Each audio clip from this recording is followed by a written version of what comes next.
You're listening to the N2K Space Network.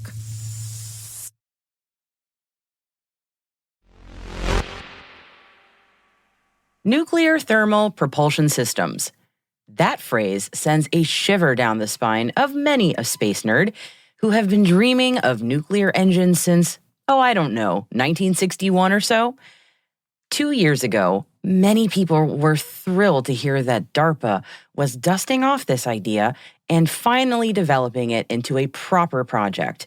And today, we're finding out who won the contract to bring this dream to reality.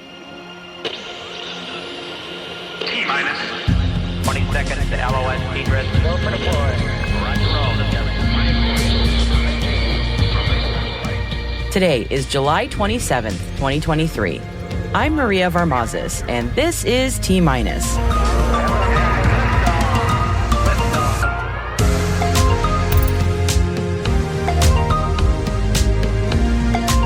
Lockheed Martin wins the DRACO contract.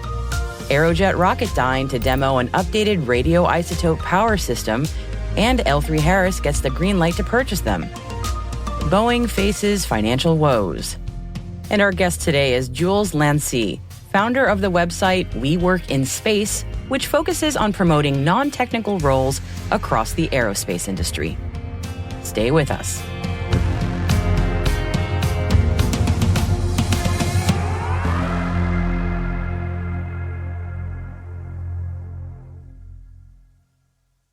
Let's take a look at our intel briefing for today. We've been using nuclear batteries or radioisotope power systems on spacecraft for many decades now. They're what's keeping Voyager 1 and 2 rockin' and rollin' way out in interstellar space, after all. But those are batteries. What about harnessing the power of nuclear reactions to propel spacecraft? On paper, nuclear engines are 3 to 5 times more powerful than existing chemical propulsion systems, which could drastically reduce the transit time for long-distance destinations like the Moon or Mars. And that's one of the reasons why many people have been dreaming of it for decades. But there's good reason it's been mainly a dream until recently. The major downsides of nuclear engines, historically, is that they were difficult and risky to make, they required large reactors that would be really heavy to launch, and primarily, when you're talking about enriched nuclear fuel, it's just really dang expensive. But as with many things in space, stuff gets smaller, stuff gets more efficient, and that means stuff gets a lot cheaper, and suddenly we can do a lot more out there than we thought. And you might not have known this, and I certainly didn't, but the miniaturization revolution has been making its way through nuclear power in the last few years. And that's undoubtedly why DARPA decided that the time was right to revisit this technology. 2 years ago, DARPA kicked off a project called Demonstration Rocket for Agile Cislunar Operations, or DRACO, with NASA's Space Technology Mission Directorate. Their goal was to do an in-space flight demo of a nuclear thermal rocket engine by 2027. And yesterday, DARPA announced that they've tapped Lockheed Martin to develop this demonstration spacecraft. The system that Lockheed is developing will use a fission-based reactor to heat hydrogen propellant to create thrust. And Lockheed, in turn, says that nuclear reactor will use a new advanced reactor fuel called high-assay low-enriched uranium, or HALEU, which can squeeze a lot more power per unit of volume, allowing for a much less expensive and physically smaller reactor. I am one of those aforementioned space nerds who's been very excited about nuclear engines, so I will be watching news on this one as work continues for sure. This could be a serious game changer for long-duration space missions if it's successful. And continuing with the nuclear energy theme, Aerojet Rocketdyne announced today that they will build and demonstrate key components for an updated radioisotope power system under a multi-million-dollar contract for NASA's robotic deep space exploration program. The Battelle Energy Alliance, acting on behalf of the U.S. Department of Energy's Idaho National Laboratory, recently finalized Aerojet Rocketdyne's Phase 2 contract for the next-generation radioisotope thermoelectric generator. The company is working with Teledyne Energy Systems, Ball Aerospace, and RGS Development BV on the multi-year effort. And speaking of Aerojet Rocketdyne, L3 Harris has been given the green light by the Federal Trade Commission to proceed with its purchase of the company. L3Harris CEO Chris Kubasik told investors that, quote, "The FTC will not block our acquisition of Aerojet Rocketdyne. Therefore, we are moving forward to close the transaction on or about July 28th. Both companies had been sent a second request for information by federal regulators over antitrust concerns associated with the deal. We hope to bring you an update on this story in tomorrow's show. Boeing's Starliner program continues to be plagued with bad news. Their finances have taken the latest hit, with Q2 results reporting a $257 million charge for the Starliner astronaut spacecraft program. The latest figures bring the program's to-date overrun costs to $1.5 billion. Starliner was scheduled to launch NASA astronauts to the International Space Station this month, but once again pushed back the schedule after discovering issues with the vehicle. And more financial woes in the industry. Luxembourg-based defense and intelligence company Kleos Space has started bankruptcy proceedings. The company has been unsuccessful in its bid to raise more funds. Kleos Space recently reported problems with some of its launched satellites, leading to their write-off. The company had launched 3 clusters of 4 satellites to detect radio frequency signals and determine their location. Kleos Space had been providing radio frequency monitoring data to both government and commercial customers, and had also signed agreements with the National Reconnaissance Office. So, to balance the financial bad news, we have some good news to share. The U.S. Defense Information Systems Agency and the U.S. Space Force's Space Systems Command has awarded 16 companies 5-year contracts to establish commercial communications for military use. The companies receiving the awards are SpaceX, Capella Space, Black Sky Technology, SES, EchoStar Corporation, Viasat, Amazon's Kuiper, Intelsat, OneWeb Technologies, Aerinc, Artel, PAR Technology Group, RightNet, Satcom Direct, Trace Systems, and Ultisat. Whew!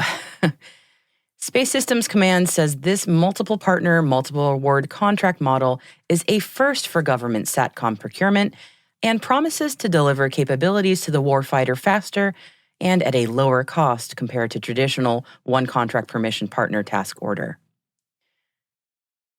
Reuters is reporting that India's effort to privatize part of its space program by opening bids to build its small satellite launch rocket has attracted interest from 20 companies. India is following the United States by opening launch and other space businesses to private investment. India's newly created space regulatory body, the Indian National Space Promotion and Authorization Center, known as InSpace, opened the process earlier this month. But not every company is eligible to bid for the program.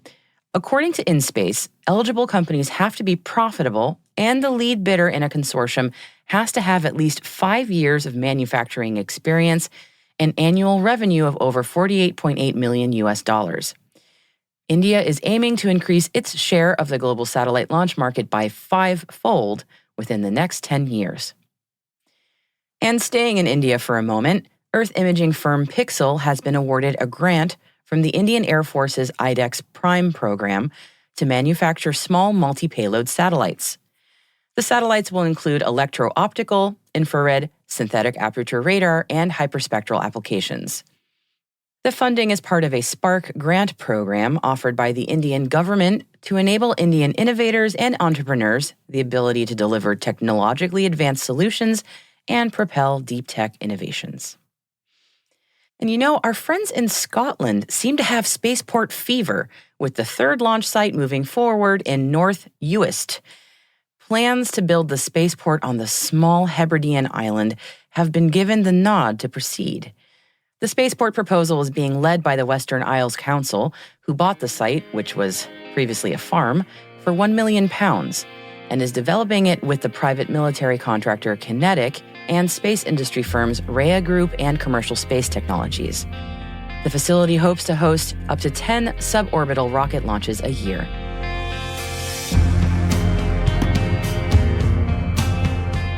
And that concludes our briefing for today. As always, you can find links to further reading on all the stories we've covered today in our show notes at space.n2k.com. Hey T-Minus crew, If your business is looking to grow your voice in the industry, expand the reach of your thought leadership, or recruit talent, T-Minus can help. We'd like to hear from you. Just send us an email at space@n2k.com or send us a note through our website so we can connect about building a program to meet your goals.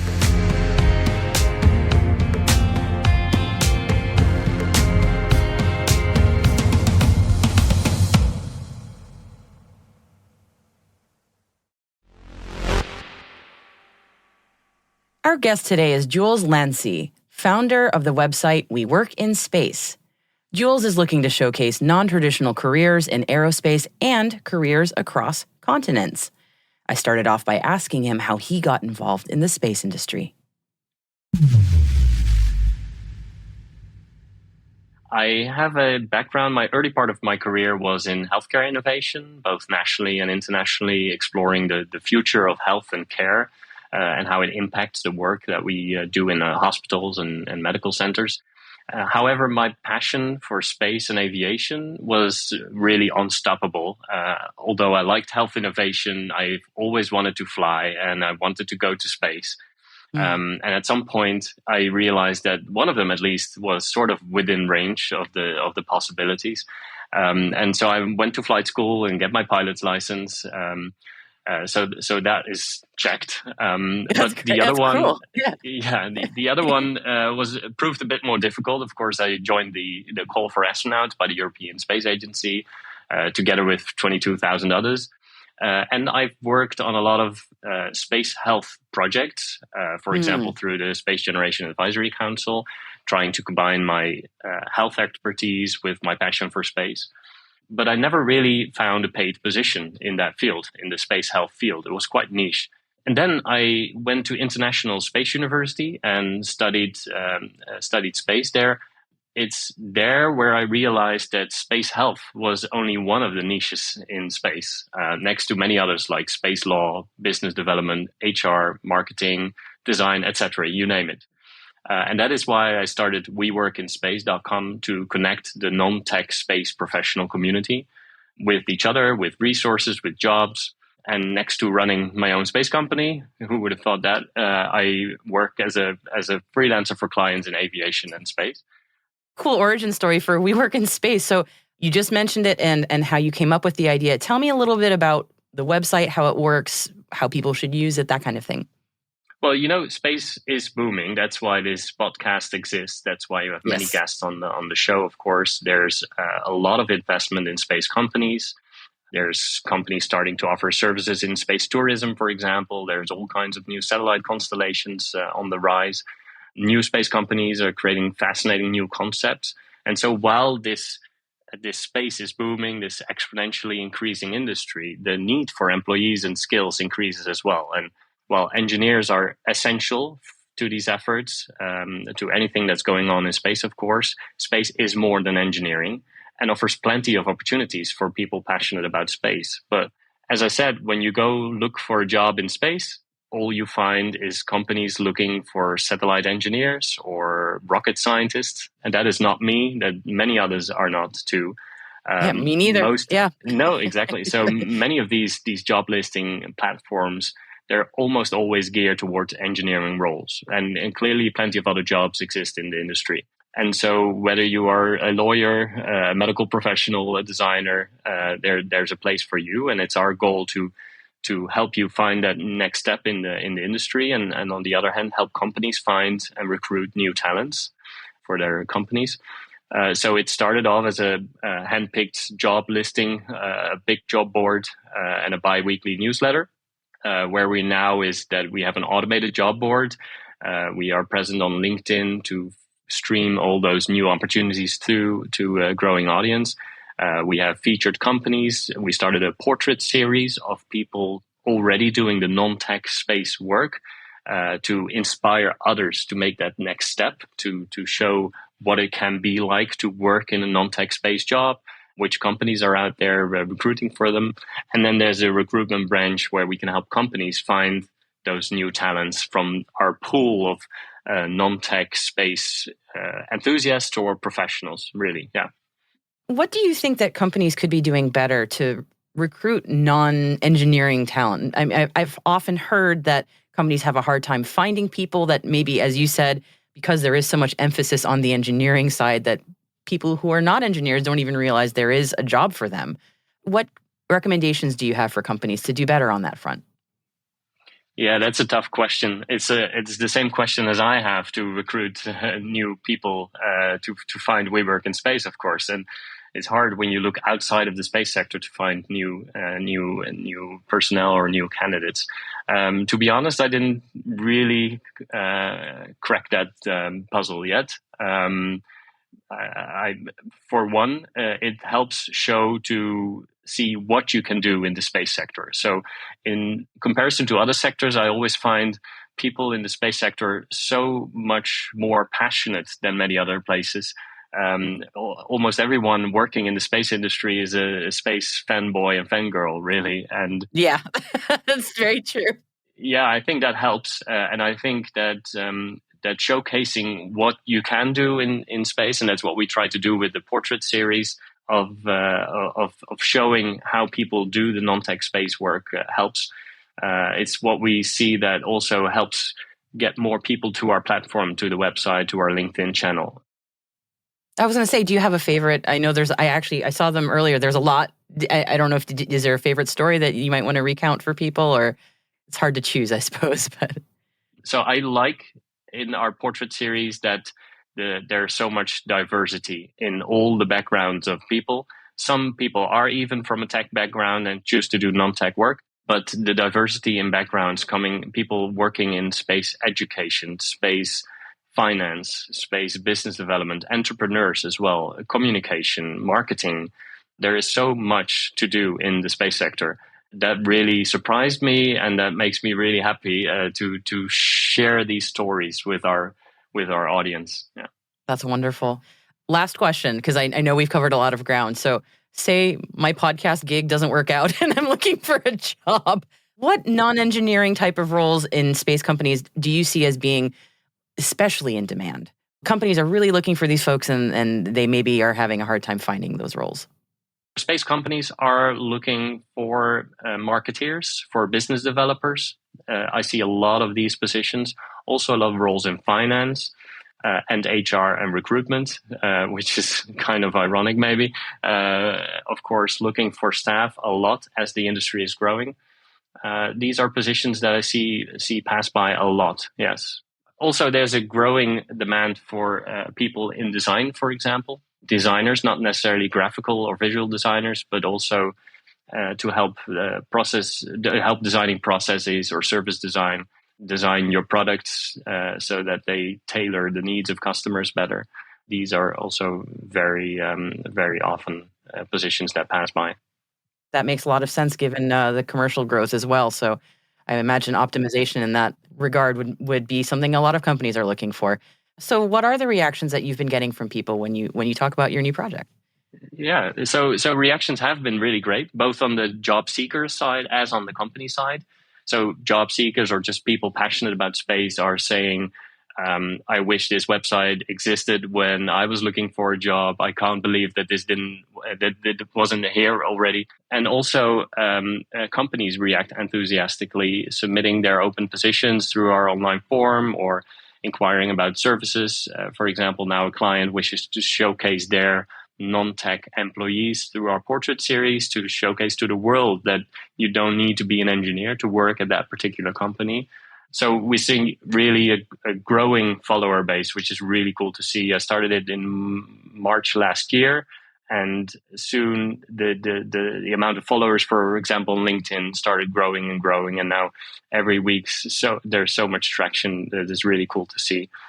So I'm looking forward to see that I can bring this to a point that this is the go-to spot for the non-tech professional that wants to work in space or that is looking for a new step in his career, his or her career. So yeah, that's really cool to see. Yeah.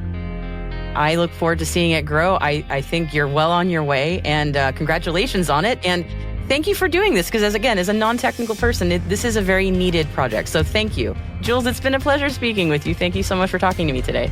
Thank you for having me. Thank you.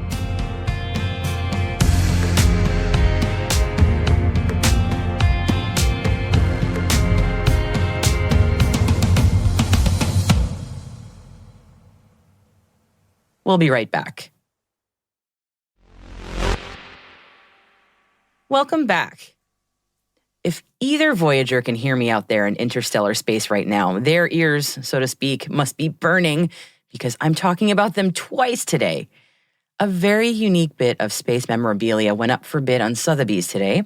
Maybe a treat as much for the audiophile as for the space fan. The master audio recordings of the entire Voyager Golden Record, in excellent condition, still in their boxes, on 2 double-sided reels of 1/4-inch reel-to-reel tape were up for bid. And these happen to be directly from the personal collection of Andrew Yan and Carl Sagan. Yes, you can buy the copies of the Golden Record anywhere you want online and listen to the sound clips and music anywhere on YouTube, really. But these are the originals, and you really can't beat the provenance of who it belonged to. The estimated monetary value of these recordings is around $500,000 US, Sotheby said. But a piece of history like this is surely priceless and belongs in a museum.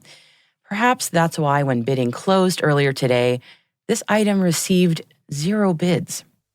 It'll be interesting to see where it goes next. Perhaps to the makers of music, all worlds, all times.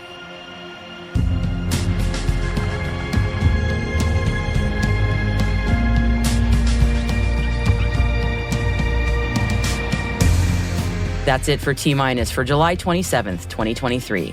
For additional resources from today's report, check out our show notes at space.n2k.com. We're privileged that N2K and podcasts like T- are part of the daily routine of many of the most influential leaders and operators in the public and private sector, from the Fortune 500 to many of the world's preeminent intelligence and law enforcement agencies. This episode was produced by Alice Carruth, mixing by Elliot Peltzman and Trey Hester, with original music and sound design by Elliot Peltzman. Our executive producer is Brandon Karpf. Our chief intelligence officer is Eric Tillman. And I'm Maria Varmazes. Thanks for listening. We'll see you tomorrow.